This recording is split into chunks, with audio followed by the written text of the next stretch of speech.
Morning बच्चों, आज मैं आपको पाठ 14 आशावान बनो नामक पाठ पढ़ाने जा रही हूँ। इस पाठ के लेखक हजारी प्रसाद द्विवेदी जी। हजारी प्रसाद द्विवेदी हिंदी साहित्य के जाने माने लेखक में माने जाते हैं। इनका कोई भी शानी नहीं है, अर्थात जो है इनके समकक्ष किसी भी कवियों को हम लेखकों को नहीं कह सकते। इनका हिंदी साहित्य में एक अलग ही स्थान है। जैसा कि ये शीर्षक है, देखिए, आशावान बनो। इस शीर्षक में ही इतना ज्यादा जोश है कि जिससे कि यह समझ में आ रहा है कि अगर हम इस पाठ को जब पढ़ेंगे तो इसके अंदर क्या चीज जो है वो निकलेगी। व्यक्ति को कभी भी निराश नहीं होना चाहिए। अगर हम किसी भी चीज को लेकर के निराश हो जाते हैं, अगर मान लिया हम असफल हो गए और उसके बाद हमारे मन में निराशा घर कर जाती है, निराशा बैठ जाती है जाकर के, तो हम कभी भी अपने जीवन में आगे नहीं बढ़ सकते। निराशा हमें अपने जो है चारों तरफ से इतना ज्यादा जकड़ लेती है कि फिर वह हमें अपने बंधनों से मुक्त नहीं करती, हमें आजाद नहीं करती। इसलिए कभी भी जीवन में निराशा को स्थान नहीं देना चाहिए। हमेशा आशावादी प्रवृत्ति अपनानी चाहिए। हमेशा इस सोच को रखें कि ठीक है, अगर आज हमसे यह काम नहीं हो पाया तो हो सकता है कि मैं कल इस काम को करूँगा या मैं इस काम को कर लूँगा। इस तरीके की धारणाएं मन में अगर बना करके आप चलते हैं तो जो है आप हमेशा अपने जीवन में जो भी आपके लक्ष्य है उसे प्राप्त करने में कभी पीछे नहीं है। यह भी सुना है आप लोगों ने, जैसे एक कविता है कि नर हो न निराश करो मन को, कुछ काम करो, जग में रहकर कुछ नाम करो। यह जन्म हुआ किस अर्थ अहो, समझो जिसमें यह व्यर्थ न हो। कुछ तो उपयुक्त करो तन को, नर हो न निराश करो मन। मनुष्य है आप और अपने मन को कभी निराश न होने की।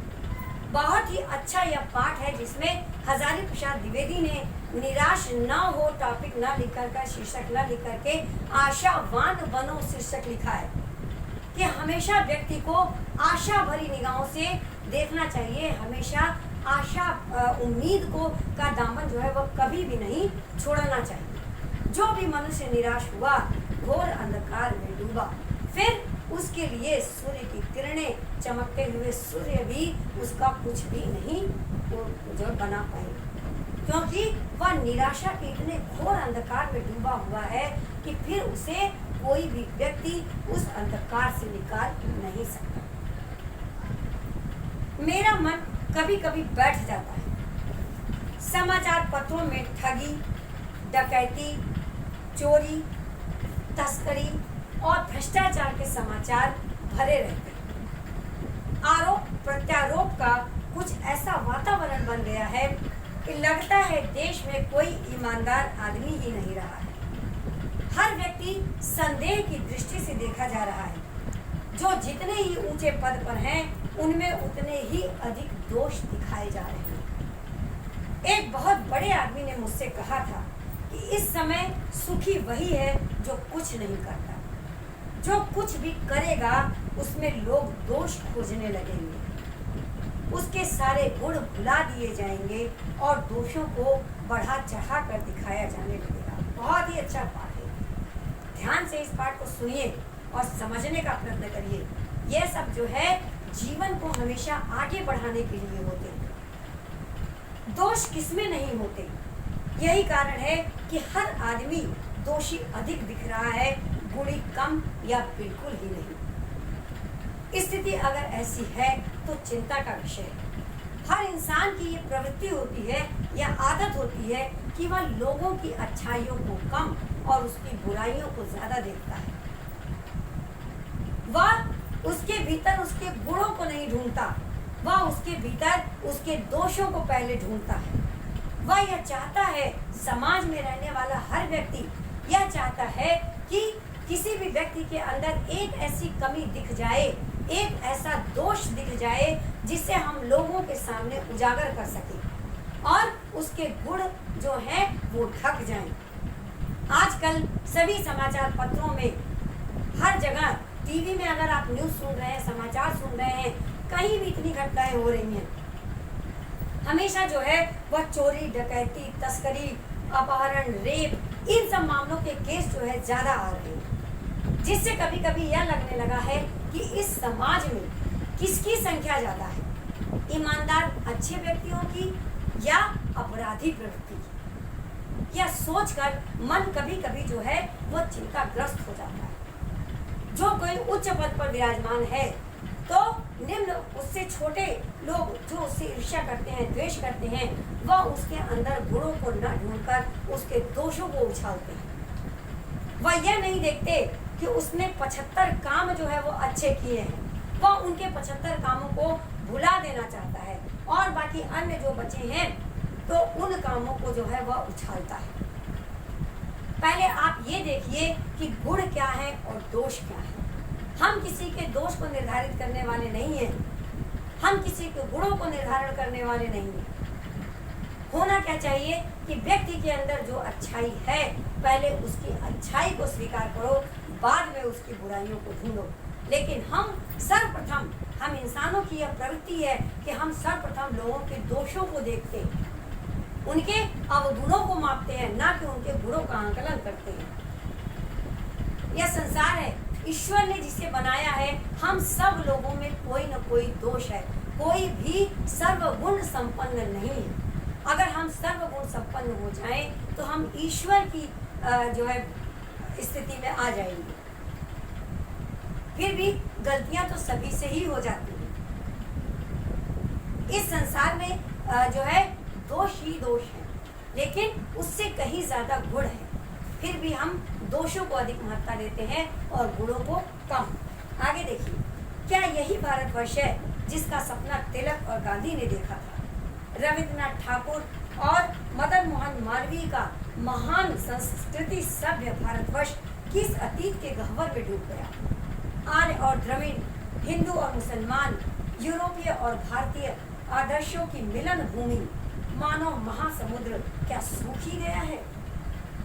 मेरा मन कहता है ऐसा हो नहीं सकता। हमारे महान मनीषियों के सपनों का भारत है और रहेगा। लेखक कह रहा है कि कभी कभी हमको लगता है कि क्या ये वही भारतवर्ष है जिसका सपना जो है तिलक ने और गांधी जी ने देखा था।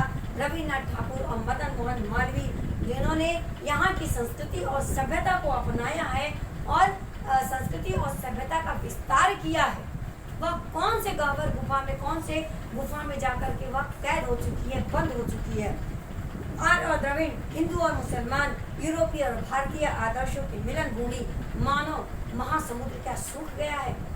जो हमारा देश अनेकता में एकता लिए हुए था, किसी भी जाति पाति धर्म भेदभाव नहीं था यहाँ पर, तो क्या अब वह जो मान्यता थी, क्या वह मानव ने अपने अवगुणों के, अपने आचरण के जो है महासमुद्र में उसे डुबा दिया है? मेरा मन कहता है ऐसा हो नहीं सकता। हमारे महान मनुष्यों के सपनों का भारत है और रहेगा। लेखक कहता है कि कुछ भी हो जाए, लेकिन मेरा मन इस बात को मानने के लिए तैयार नहीं है कि हमारे मनीषियों ने, हमारे विद्वानों ने जो सपना देखा था भारत का, यह भारत वही है और हमेशा वही रहेगा।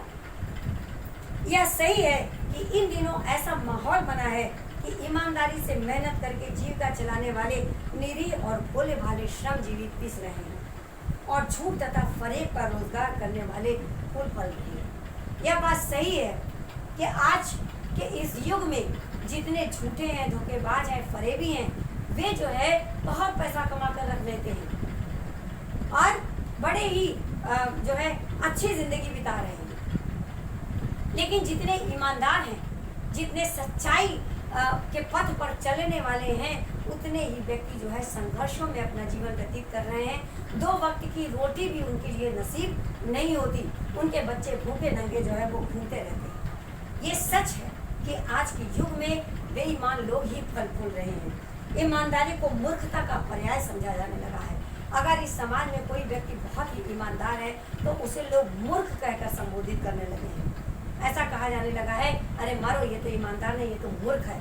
इसको आज के जमाने के हिसाब से चलना चाहिए, यानी कि बेईमानी करनी चाहिए। अगर वह बेईमानी करेगा तो वह विद्वान है। अगर वह ईमानदारी दिखा रहा है, वह तन मन से ईमानदार है, तो वह मूर्ख है। आज का यह सिद्धांत हो गया है, सच्चाई केवल भीरू और बेबस लोगों के हिस्से में पड़ी है। ऐसी स्थिति में जीवन के महान मूल्यों के बारे में लोगों की आस्था हिलने लगी है। जो व्यक्ति जीवन भर ईमानदारी से कमाई करता चला आ रहा है, उसे कभी न कभी इस समाज में आज के युग में ऐसा झटका लग जाता है कि उसकी ईमानदारी और सत्यता जो है वह पानी की तरह प्रवाहित हो जाती है। फिर वह अपने सिद्धांतों को बदल देता है, वह बेईमानी को उतारू हो जाता है। तो ये ऐसे झटके उसको लग जाते हैं जिससे कि ईमानदारी के प्रति जो उसकी श्रद्धा थी, जो उसकी आस्था थी, वो पूरी तरीके से हिल जाती है। वह यह सोचता है कि इतने दिन ईमानदारी और सच्चाई की राह पर चलने से मुझे क्या मिला। मेरे सामने वाला व्यक्ति जो है वह बेईमानी से काम कर रहा है, पूरी दुनिया जानती है, लेकिन फिर भी आज उसके घर में किसी भी चीज़ की कोई कमी नहीं है। और मुझे भी सब जानते हैं कि मैं ईमानदारी से काम कर रहा हूँ, लेकिन आज मेरे घर में अभाव ही अभाव है। परंतु ऊपर ऊपर जो कुछ दिखाई दे रहा है वह बहुत ही हाल की मनुष्य निर्मित नीतियों की त्रुटियों की देन। सदा मनुष्य बुद्धि नई परिस्थितियों का सामना करने के लिए नए सामाजिक विधि निषेधों को बनाती है, उनके ठीक साबित न होने पर उन्हें बदलती है। मनुष्य जो है वो अपने हिसाब से नियमों को और कानूनों को निर्धारित करती है। अगर वह ठीक से कार्य नहीं करते हैं तो वह उन्हें अपने हिसाब से उसमें संशोधन भी कर देती है, उसे परिवर्तित भी कर देती है। नियम कानून सबके लिए बनाए जाते हैं, पर सबके लिए कभी कभी एक ही नियम सुखकर नहीं है। ऐसा कहा जाता है कि यह नियम सबके लिए है, लेकिन कभी कभी ऐसा होता है कि वह एक ही नियम सभी के लिए अच्छे नहीं होते हैं। सामाजिक कायदे कानून कभी कभी युग से परीक्षित आदर्शों से टकराते हैं। इससे ऊपरी सतह आलोड़ित भी होती है। ऐसा पहले भी हुआ है और आगे भी होगा। यानी कभी कभी जो सामाजिक कानून जो बनाए जाते हैं वह किसी एक के लिए फायदेमंद है तो दूसरों के लिए नुकसानदेह। ये शुरू से होता चला आया है और आगे भी होता रहेगा। उसे देखकर हताश हो जाना ठीक नहीं, लेकिन ऐसी चीज़ों को देख करके निराश होना, हताश होना बिल्कुल भी ठीक नहीं है। भारतवर्ष ने कभी भी भौतिक वस्तुओं के संग्रह को बहुत अधिक महत्व नहीं दिया है।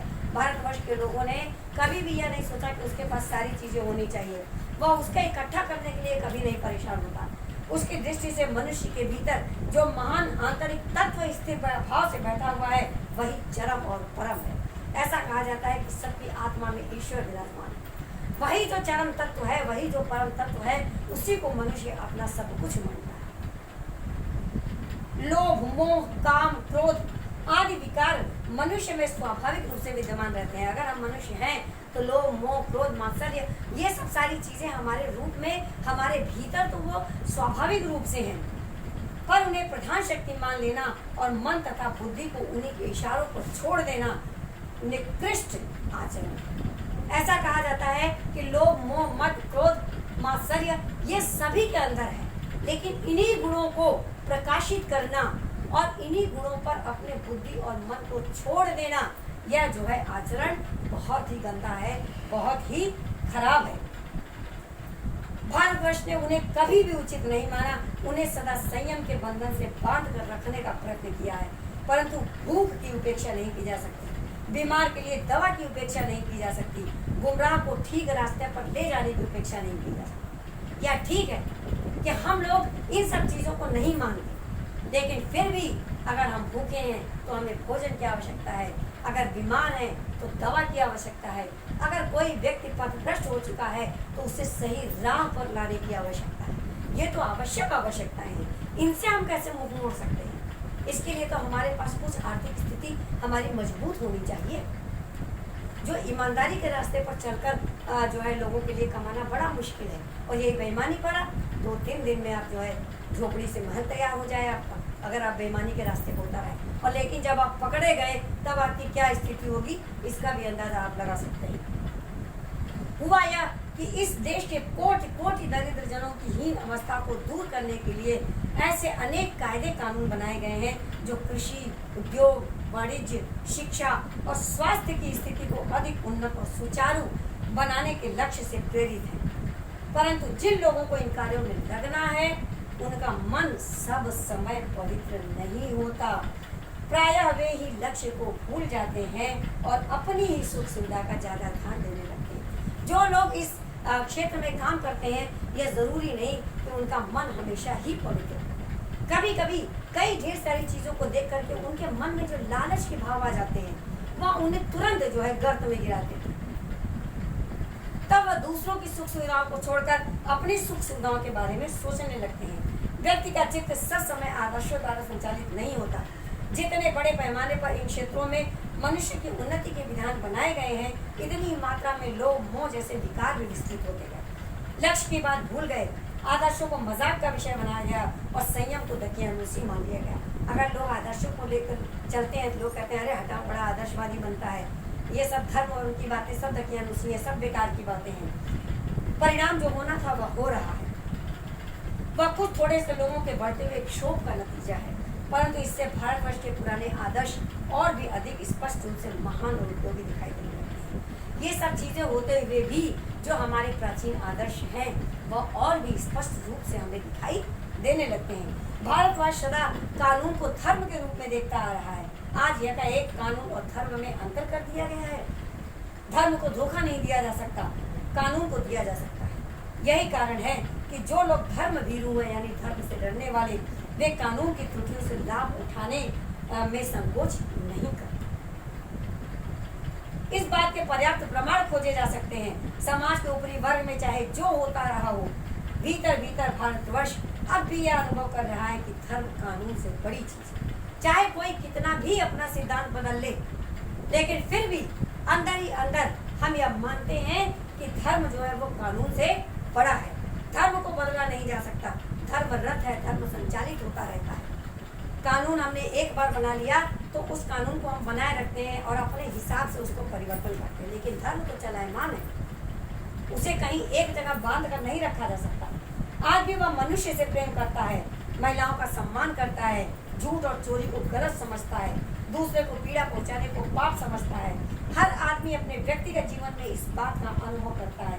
समाचार पत्रों में जो भ्रष्टाचार के प्रति इतना आक्रोश यह साबित करता है कि हम ऐसी चीजों को गलत समझते हैं और समाज में तत्वों की प्रतिष्ठा कम करना चाहते हैं। जो भी आज समाचार पत्रों में हम देखते हैं, रेप है, अपहरण है, चोरी है, इन सब चीजों को जो हम देखते हैं उसके खिलाफ हम आवाज उठाते हैं। तो इसका मतलब यह साफ है कि आज भी हमारे देश में जो है लोगों के भीतर यह भावना है कि ये सब सारी चीजें गलत है।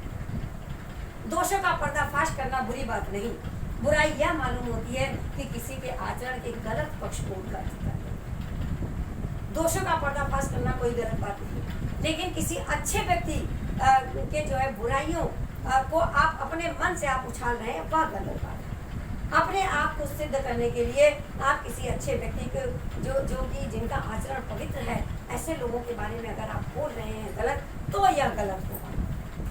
बुराई में रस लेना बुरी बात है, अच्छाई में उतना ही रस लेकर उजागर न करना और भी बुरी बात। अगर आपके अंदर जो है कई अच्छाइयां हैं तो लोग आपकी अच्छाइयों को रस ले लेकर आनंद ले लेकर दूसरों को नहीं बताएंगे, लेकिन अगर आपके अंदर एक बुराई है तो बड़े रस लेकर बड़े आनंद से जो है एक एक शब्दों को जोड़ जोड़ कर आपके बारे में बताया जाएगा।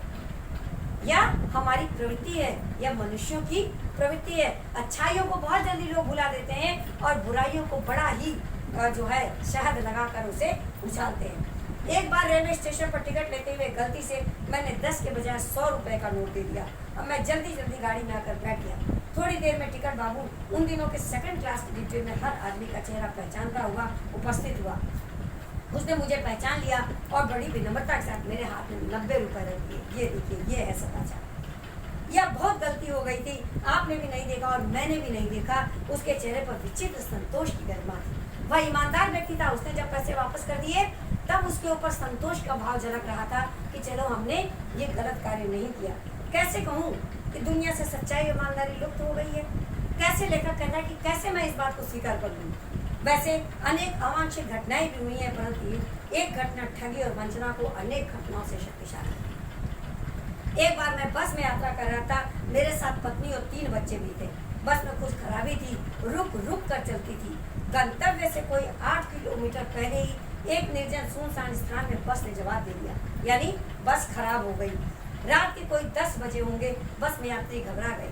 कंडक्टर उतर गया और एक साइकिल लेकर चलता बना। लोगों को संदेह हो गया कि हमें धोखा दिया जा रहा है। जैसी दुनिया है, जैसा समाज है, आदमी व्यक्ति पर जल्दी विश्वास करता नहीं। बस में बैठे लोगों ने तरह तरह की बातें करनी शुरू कर दी। किसी ने कहा यहाँ डकैती होती है, 2 दिन पहले इसी तरह एक बस को लूट गया था, परिवार सहित अकेला मैं ही था, बच्चे पानी पानी चिल्ला रहे थे, पानी का कहीं ठिकाना नहीं था, ऊपर से आदमियों का डर समा गया था। ये घटना घटी थी लेखक के साथ।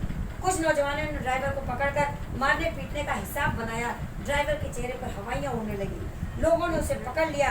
वह बड़े कातर ढंग से मेरी ओर देखने लगा और बोला, हम लोग बस का कोई उपाय कर रहे हैं, बचाइए, ये लोग मारेंगे। डर तो मेरे मन में भी था। उसकी कातर मुद्रा देखकर मैंने यात्रियों को समझाया कि मारना ठीक नहीं, परंतु यात्री इतने घबरा गए कि मेरी बात सुनने को तैयार नहीं। कहने लगे, इसकी बातों में मत आइए, धोखा दे रहा है। कंडक्टर को पहले ही डाकू ने यहाँ भेज दिया। लोग जो है उसकी बातों पर विश्वास नहीं कर रहे थे। लेखक भी बहुत ज्यादा भयभीत था। किसी तरीके से उसने ड्राइवर को मारपीट से बचाया। 1.5-2 घंटे बीत गए। मेरे बच्चे भोजन और पानी के लिए व्याकुल थे। मेरी पत्नी की हालत बुरी थी। लोगों ने ड्राइवर को मारा तो नहीं, उसे बस से उतार कर एक जगह घेर कर रख दिया कि अगर मान लिया कोई आता है पहले ड्राइवर को भेजें। कोई भी दुर्घटना होती है तो पहले ड्राइवर को समाप्त कर देना उन्हें उचित जान पड़ा। मेरे गिड़गिड़ाने का कोई विशेष असर न पड़ा। सब इतने डरे हुए थे कि लेखक के गिड़गिड़ाने का उसके ऊपर कोई भी असर नहीं पड़ा था। उसी समय देखता हूँ कि एक खाली बस चली आ रही है और उस पर हमारा बस कंडक्टर बैठा है। बस कंडक्टर बेचारा जो है खाली बस की व्यवस्था करने के लिए गया था। पंडित जी, बच्चों का रोना मुझसे देखा नहीं गया, वहीं दूध मिल गया थोड़ा लेता आया। देखिए ड्राइवर कंडक्टर की जो है बेचारे का संस्कार कि उसने ये सोचा कि बच्चे रो रहे हैं तो उससे यह देखा नहीं गया और वह थोड़ा सा दूध भी वहीं से लेकर के आ गया। यात्रियों में फिर से जान में जान आई और सबने उसे धन्यवाद दिया। ड्राइवर ने माफ़ी मांगी और 12 बजे से पहले ही सब लोग बस अड्डे पहुँच गए। अगर कंडक्टर इतना ईमानदार ना होता तो क्या इन लोग आसानी से बस अड्डे तक पहुँच पाते? कैसे कहूँ कि मनुष्यता एकदम समाप्त हो गई है। मैं तो नहीं मानता कि आज भी लोगों में इंसानियत और मनुष्यता नाम की चीज़ नहीं है। उस कंडक्टर ने ऐसा काम किया कि जिससे आज भी यह सुनने में लगता है कि मनुष्यता जो है अभी तक जीवित है। लोगों में दया माया ही नहीं रह गई है, ये भी गलत बात है। जीवन में जाने कितनी ऐसी घटनाएं हुई जिन्हें मैं भूल नहीं सकता। ठगा भी गया हूँ, धोखा भी खाया हूँ, परंतु बहुत कम स्थलों पर विश्वासघात नाम की चीज़ मिलती है। केवल उन्हीं बातों का हिसाब रखो जिनमें धोखा खाया है तो जीवन कष्टकर हो जाएगा। बहुत सही बात है कि अगर आप ये सोचते हैं जो आपके साथ बुरी घटनाएं घटी हुई, अगर आप उन्हीं चीज़ों को लेकर के चलते हैं कि एक बार हमने यहाँ पर धोखा खाया था, एक बार हमारे साथ यहाँ विश्वासघात हुआ था, तो जीवन जो है वो दुखों में बीतेगा, बहुत कष्टकर हो जाएगा। अगर आप अच्छी बातों को याद रखते हैं तो आपका जीवन बहुत सुचारू रूप से और अच्छे ढंग से चलेगा। रविन्द्रनाथ ठाकुर ने अपने प्रार्थना गीत में भगवान से प्रार्थना की थी कि संसार में केवल नुकसान ही उठाना पड़े, धोखा ही खाना पड़े, तो ऐसे अवसर पर हे प्रभु मुझे ऐसी शक्ति दो कि मैं तुम्हारे ऊपर संदेह ना करूं। कितनी सुंदर प्रार्थना भगवान से की है रविन्द्रनाथ ठाकुर ने कि अगर मैं संसार में हूँ और संसार में मुझे हर जगह धोखा ही खाना पड़े और मेरे साथ विश्वासघात हो, फिर भी ऐसे अवसरों पर हे ईश्वर, हे प्रभु, मैं आपके ऊपर कभी संदेह ना कर सकूं, मुझे ऐसी शक्ति दो। मनुष्य की बनाई विधियां गलत नतीजे तक पहुंच रही हैं तो इन्हें बदलना होगा। वस्तुतः आए दिन इन्हें बदला ही जा रहा है। हम अपने हिसाब से इनमें परिवर्तन ला रहे हैं, लेकिन अब भी आशा की ज्योति बुझी नहीं है। महान भारतवर्ष को पाने की संभावना बनी हुई है, बनी रहेगी। मेरे मन निराश होने की जरूरत है। अभी भी आप आशावान बने रहिए और ये देखिए कि जिस भारतवर्ष की कल्पना हमारे मनीषियों ने की थी, हमारे जो है भारतवर्ष के विद्वानों ने की थी, उन कल्पना को साकार करने का प्रयत्न कीजिए। निराशा के घोर अंधकार में मत डूबिए।